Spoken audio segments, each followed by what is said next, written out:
El nen no té inconvenient en el pati d'escola dir que vol ser com Leo Messi.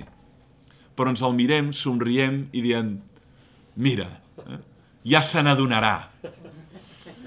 Però en canvi els adults també tenim els nostres ideals. Però com que ens dol extraordinàriament que l'altre se n'adoni de l'itinerari de fracassos que hem tingut, els tendim a guardar a porta secreta, no? O a porta tancada. Però en qualsevol cas l'ideal forma part de la nostra identitat més íntima. I naturalment també els valors. Els horitzons de referència. Parla de nosaltres, els valors que tenim. Una persona és amable, és humil, és solidària, és compassiva, és cortès, és sòbria. Si una persona és rigorosa, és atenta, és receptiva, tot això configura una identitat. Clar, de fet, un podria acabar aquí. Però els grans pensadors, quan exploren l'autoconeixement, i concloc, diuen que per sota de tot això, o més enllà de tot això, hi ha una realitat comuna a tots. És a dir, això és el jo psicològic, això és el jo social, això és el jo mental, això és el jo emocional. Podem posar-hi adjectius. El jo corporal, doncs vostè pesa aquests quilos, té aquesta alçada, té aquest volum, té aquest color d'ulls. Ja tenim la radiografia del jo corporal. El jo psíquic, doncs anem a descriure com és aquesta persona psíquicament. Però els grans pensadors mostren que per de sota, o més enllà d'aquest jo que construïm al llarg d'una vida, hi ha un fons comú. Aquest fons comú rep noms molt distints. En alguns casos s'anomena el mestre interior, Sant Agustí, per exemple. No? Diu, hi ha el mestre interior. El puc escoltar o no? Puc fer oïdes sordes o no? La veu interior, comuna per a tots. En la filosofia no dualista, o com diria Raymond Paniker, adualista, és Atman, no? L'Atman és comú a tots. El que passa que les configuracions psicològiques ens van fent diferents. Això és interessant mostrar-ho, perquè això permet trobar un subsòl comú a tots els éssers humans. O sigui, l'autoconeixement, a fons, permet veure les diferències, però també permet intuir el que ens uneix. I això és bàsic. Si un es queda només en la fase 1, només intueix les diferències. Aquest home és negre, jo sóc blanc. Aquest home és musulmà, aquell altre és agnòstic. Però si un va descendent, va baixant, metafòricament s'entén, perquè ni es puja ni es baixa, però va aprofundint, pouant dins seu, es troba amb una realitat que ja no és ell. Que en la filosofia advaita es diu l'Atman, no? Això ho expressa molt bé un fragment, i concloc ja, dels Upanishads.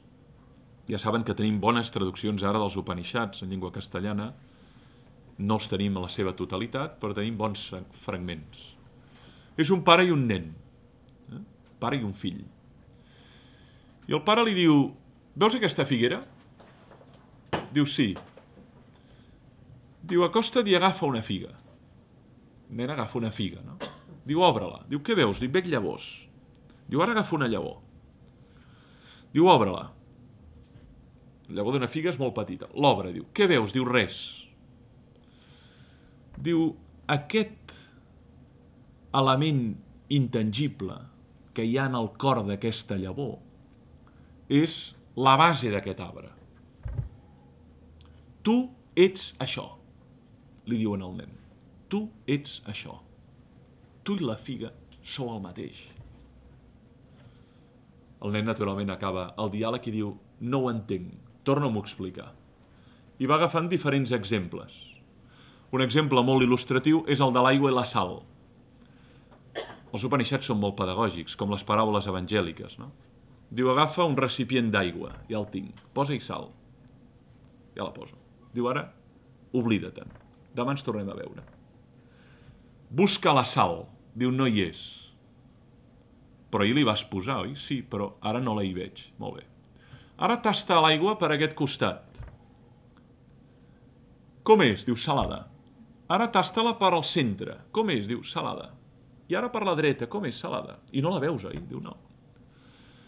Diu, l'Atman és el mateix. És aquest principi espiritual que no veus, però que està en tot. No el veus, no el perceps, però hi està en tot. Tant, en certa manera, hi ha un últim nivell, que és el nivell d'universalitat, que no només als éssers humans, a tots ens fa idèntics. I això és el que s'expressa en aquesta filosofia i en d'altres que subratllen especialment aquest jo profund, que ja no és el psicològic, ni l'emocional, ni el social, ni el corporal.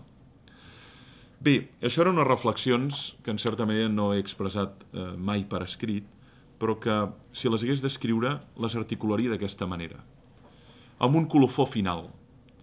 Jo crec que només podem donar-nos si realment sabem qui som.